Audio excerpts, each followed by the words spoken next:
this is my nanny. Ānei tōku kraua, this is my koro.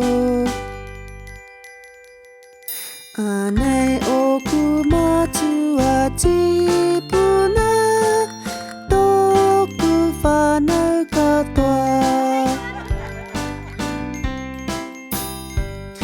Ānei tōku whaia, this is my mum.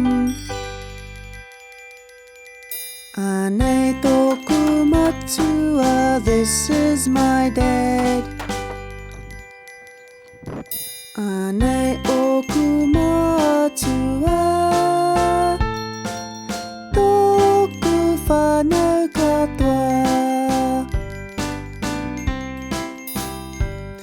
Ānei tōku tuakana, this is my big sis. Ānei taku teina, this is my little sis. Ānei tōku tungane, this is my brother, tōku whānau katoa.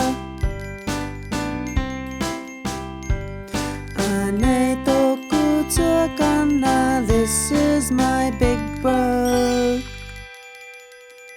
Ānei taku teina, this is my little bro. Ānei tōku tahine, this is my sister, tōku whānau katoa. Ānei taku tamahine, this is my daughter. Ānei